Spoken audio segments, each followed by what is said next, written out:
नमस्कार दोस्तों, मैं राज पांडे। आप देख रहे हैं आरसीए न्यूज टुडे। आप सभी का आरसीए न्यूज टुडे चैनल पर हार्दिक स्वागत है। इस चैनल के माध्यम से लगातार आपको ऑथेंटिक जानकारी दी जाती है, वही जानकारी दी जाती है जो पूर्णतः सही और सटीक होती है। आज है 11 नवंबर। आप देख रहे हैं दैनिक समाचार। बात करेंगे टॉप न्यूज के बारे में। सीटेट एग्जाम को लेकर आपके जहन में एक सवाल होगा कि परीक्षा तिथि की घोषणा कब होगी। पूरी जानकारी दूंगा। टीजीटी एग्जाम को लेकर, प्राथमिक शिक्षक भर्ती को लेकर, यूपीएससी को लेकर, एसएससी को लेकर, बीपीएससी को लेकर हर एक जानकारी 100% ऑथेंटिक है, इसलिए वीडियो को अंत तक देखिएगा।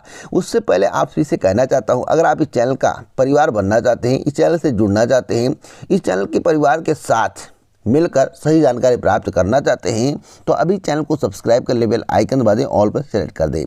टेलीग्राम चैनल को ज्वाइन करना मत भूलें। टेलीग्राम पर भी आपको ऑथेंटिक जानकारी दी जाती है।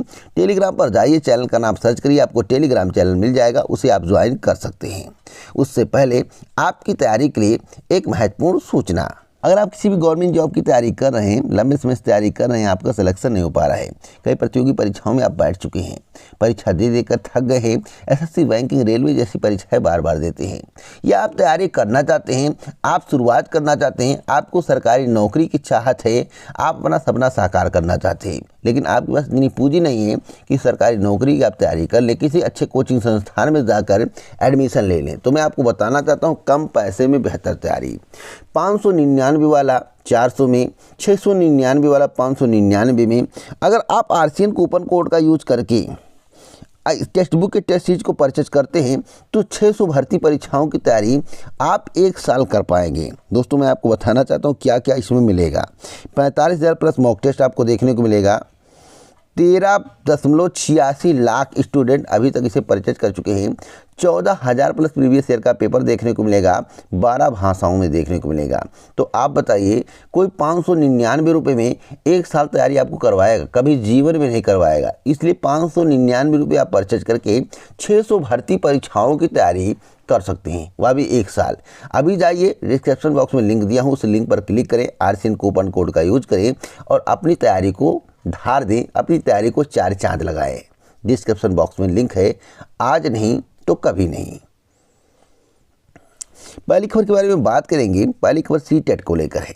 सीटेट एग्जाम डेट की घोषणा अभी तक नहीं हुई है। आपके ध्यान में एक सवाल होगा कि एग्ज़ाम दिसंबर से स्टार्ट हो पाएगा या नहीं। तो दोस्तों, मैं आपको बताना चाहता हूं, एग्ज़ाम दिसंबर से ही स्टार्ट होगा। जो मुझे जानकारी प्राप्त हुई है, 3rd वीक, यानी कि जो आपकी तिथि होगी 18 दिसंबर से लेकर 25 दिसंबर के बीच में आपकी परीक्षा की शुरुआत हो जाएगी और यह परीक्षा जनवरी के मिड तक चलने की संभावना है। तो आपको वेट करने की आवश्यकता है। इसी महीने परीक्षा तिथि की घोषणा करके आपको सूचित कर दिया जाएगा और आपको सीबीएसई की आधिकारिक वेबसाइट पर नोटिस भी देखने को मिल जाएगा। अगली अपडेट है टीजीटी पीटी एग्ज़ाम को लेकर। टीजीटी पीटी एग्ज़ाम डेट की घोषणा कब होगी, परीक्षा किस महीने में होगा। कुछ लोगों ने हमसे कहा कि सर फरवरी को लेकर एक नोटिस वायरल हो रहा है। देखिए, वह नोटिस फर्जी है। फेसबुक पर आप देख रहे होंगे, व्हाट्सएप पर देख रहे होंगे, सोशल मीडिया पर छाया हुआ है, वह नोटिस फर्जी है। अभी ऐसी कोई भी घोषणा नहीं हुई है। दोस्तों, मैं आप सभी को बताना चाहता हूं, हो सकता है बोर्ड एग्ज़ाम की वजह से टीजीटी पीटी एग्ज़ाम डिले हो जाए। तो अभी आपको इंतज़ार करने की आवश्यकता है, तैयारी करने की आवश्यकता है। आगे कोई अपडेट मिलेगा तो मैं आपको अवश्य दूंगा। इतना मैं कह सकता हूं कि 99% चांस है कि फरवरी में ना होकर यह परीक्षा मार्च या मार्च के बाद चला जाएगा। मार्च या मार्च के बाद। तो आप लोग जो तैयारी करिए, अभी आपको 3 से 4 महीने वेट करने की आवश्यकता है। 3 से 4 महीने, नवंबर, दिसंबर, जनवरी वेट करने की आवश्यकता है। फरवरी में 2% चांस हैं, लेकिन जो मुझे जानकारी प्राप्त हुई है कि मार्च या मार्च के बाद ही परीक्षा कंडक्ट कराई जाएगी। आगे कोई अपडेट मिलता है तो मैं आपको अवश्य दूंगा, क्योंकि जानकारी कलेक्ट करने के बाद ही देता हूं, उससे पहले मैं आपको जानकारी नहीं देता हूं। अफवाह पर ध्यान ना देते हुए आप अपनी तैयारी पर ध्यान दें। फरवरी वाली जो नोटिस है वह पूर्णतः गलत है, फेक है, वायरल की जा रही है। उस भ्रम जाल में आपको नहीं फंसना है। प्राथमिक शिक्षक भर्ती को लेकर आपके जहन में एक सवाल है, प्राथमिक शिक्षक भर्ती का विज्ञापन कब तक आएगा। देखिए, प्राथमिक शिक्षक भर्ती को लेकर कई बार मेरे द्वारा वीडियो बनाया गया और इसी चैनल के माध्यम से आपको बताया गया था कि प्राथमिक शिक्षक भर्ती आपको 2023 में देखने को मिलेगी। क्यों देखने को मिलेगी? क्योंकि 2024 का चुनाव है और 24 में अगर मोदी जी जीतते हैं तभी उत्तर प्रदेश में बीजेपी आएगी। मैं जो स्पष्ट होता वही बताता हूँ, सत्यता यही है। और मैं आपको बता दूं, अगर केंद्र से सत्ता गया तो यूपी में आ पाना मुश्किल नहीं नामुमकिन है। यूपी में आ पाना मुश्किल नहीं नामुमकिन है। मेरी राय है, आपकी राय हमसे भिन्न हो सकती है, अलग हो सकती है। कुछ लोगों ने कहा कि फरवरी में नोटिफिकेशन आ जाएगा, मार्च में सुपर टेट हो जाएगा। ऐसी कोई बात अभी नहीं है, अभी आपको वेट करना पड़ेगा। बस इतना कहूँगा कि 2023 में भर्ती आएगी और सुपर टेट भी होगा। यूपी टेट के बाद भर्ती निकालने की प्लानिंग चल रही है। किसके बाद? यूपी टेट के बाद। सच्चाई से रूबरू करा रहा हूँ, इसके संबंध में कई बार वीडियो बना चुका हूँ और आपको बता चुका हूँ। भर्ती में विलंब का कार्य यूपी टेट होगा, उसके बाद ही आपको नई प्राथमिक शिक्षक भर्ती देखने को मिलेगी। तो तैयारी करते रहिए भैया, तैयारी में लापरवाही ना बरतें। दिन रात तैयारी आपको कामयाबी दिला सकता है। और भर्ती के बारे में यूट्यूब पर केवल सर्च कर करके आप वीडियो देखते हैं तो हो सकता है कि आपका कल्याण ना हो, आप का सिलेक्शन ना हो। इसलिए YouTube की वीडियो को छोड़कर अभी तैयारी पर जुट जाइए। जब ऑथेंटिक जानकारी मिलेगी तो मैं आपको अवश्य प्रोवाइड कराऊंगा। अगली अपडेट है यूपी SSC रिजल्ट को लेकर।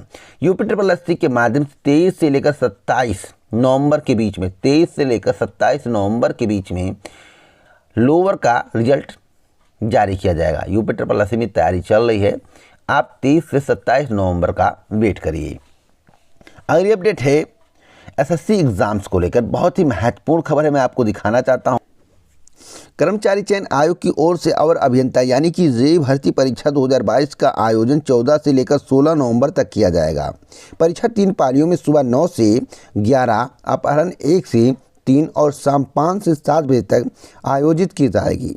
अभ्यर्थियों के प्रवेश पत्र SSC की आधिकारिक वेबसाइट पर जारी कर दिए गए हैं, वहां से आप उसे डाउनलोड कर सकते हैं। और अभ्यर्थियों के रजिस्टर्ड ईमेल आईडी पर व्यक्तिगत रूप से प्रवेश पत्र प्रेषित किए जा चुके हैं।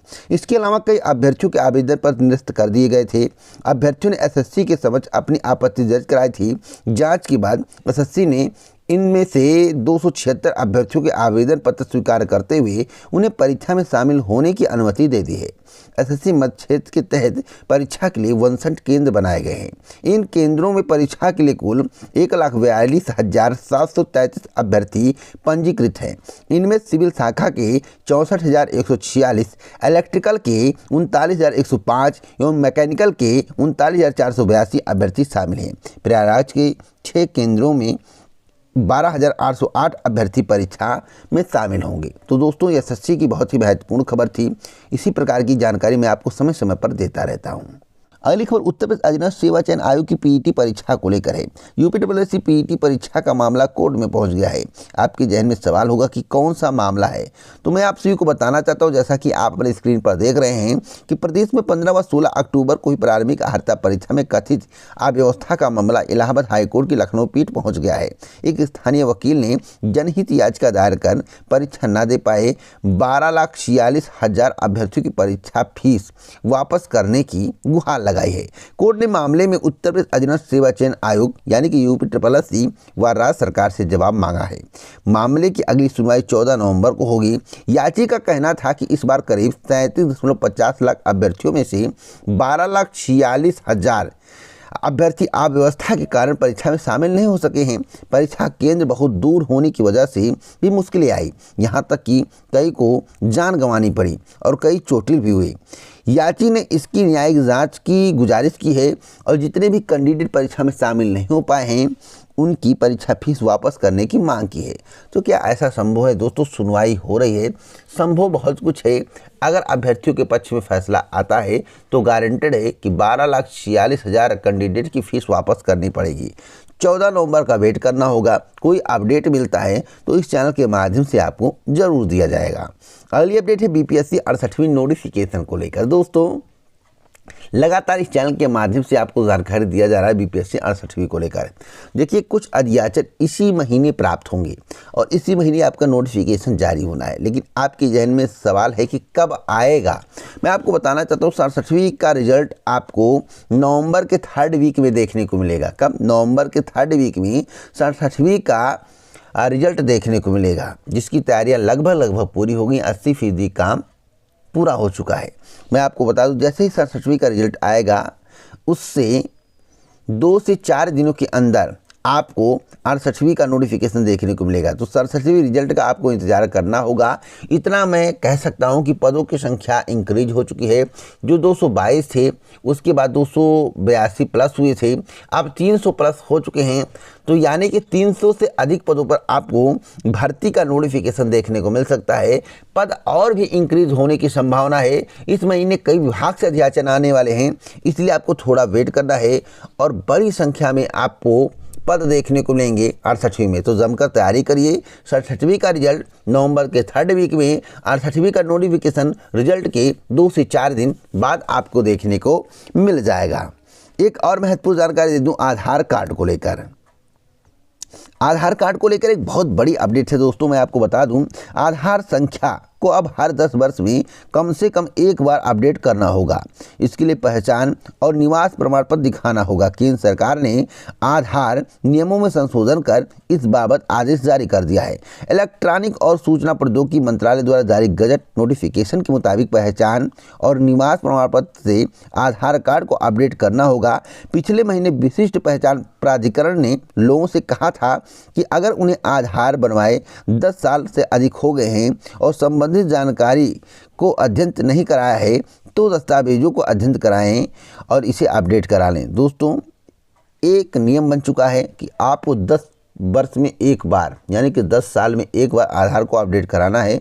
अगर आपने अपडेट नहीं कराया है, 10 वर्ष बीत चुके हैं, तो आप ज़रूर अपडेट कराएं। इसके बारे में जानकारी जाकर जन सेवा केंद्र पर कलेक्ट करें। अगली खबर उत्तर प्रदेश लोक सेवा आयोग की ब्लॉक एजुकेशन भर्ती को लेकर है। खंड शिक्षा अधिकारी यानी कि वीईओ भर्ती 2019 का परिणाम 30 जनवरी 2021 को घोषित होने के 21 महीने बाद उत्तर प्रदेश लोक सेवा आयोग ने एक अभ्यर्थी का चयन निरस्त कर दिया।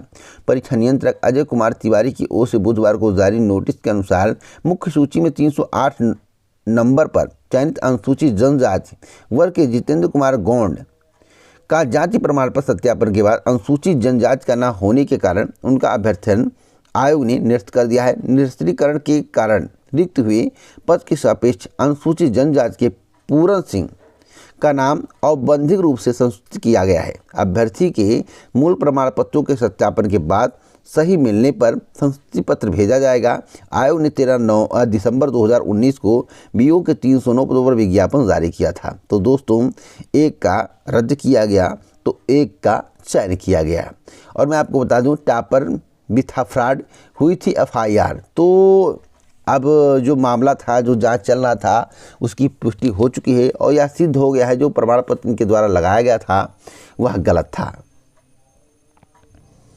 अगली खबर यूनिवर्सिटी को लेकर है। संपूर्णानंद संस्कृत विश्वविद्यालय में बहुप्रतीक्षित फीस वृद्धि हुई है, यानी कि लंबे समय से फीस वृद्धि की बात चल रही थी। संबद्ध महाविद्यालयों और व्यक्तिगत परीक्षार्थियों को प्रथमा से लेकर आचार्य तक के पाठ्यक्रमों के लिए 60 से 65% तक अधिक धन खर्च करना पड़ेगा। 4 नवंबर को वित्त समिति ने नई फीस पर मुहर लगा दी है। इसके लेकर संबद्ध महाविद्यालयों में खलबली मच गई है। तो दोस्तों, फीस के संबंध में आपको बता दूं, शास्त्री की फीस 900 रुपये से बढ़ाकर 1460 रुपये कर दी गई है। आचार्य पाठ्यक्रमों की फीस 1100 से बढ़ाकर 1710 रुपये कर दी गई है। तो वृद्धि काफ़ी दिखाई दे रहा है। अगर हम बात करें पूर्व माध्यमिका और उत्तर माध्यमिका में तो 2485 रुपये, शास्त्री में 3885 रुपये और आचार्य के लिए 4385 रुपये प्रति वर्ष तक कर दी गई है। तो काफ़ी वृद्धि की गई है। कम वृद्धि से नहीं कहा जा सकता, थोड़ी वृद्धि होती है तो आदमी को टेंशन हो जाता है, प्रतियोगी छात्रों को टेंशन हो जा रहा है। यहाँ तो 60 से 65% फीस वृद्धि की गई है। ये बहुत बड़ी दिक्कत वाली बात है। इसे सरकार को इसके बारे में विचार विमर्श करना चाहिए और अभ्यर्थियों को बताना चाहिए, जिससे अभ्यर्थी संतुष्ट हो सकें आखिरकार इतनी फीस वृद्धि क्यों की गई। इसी प्रकार की ऑथेंटिक जानकारी के लिए चैनल को सब्सक्राइब कर ले, बेल आइकन दबा दें, ऑल पर सेट कर दें। टेलीग्राम चैनल से जुड़ना मत भूलें। टेलीग्राम पर जाइए, चैनल को सर्च करिए, आपको टेलीग्राम चैनल मिल जाएगा। इसी प्रकार की ऑथेंटिक जानकारी मैं आपको देता रहूँगा। जय हिंद, जय भारत, नमस्कार।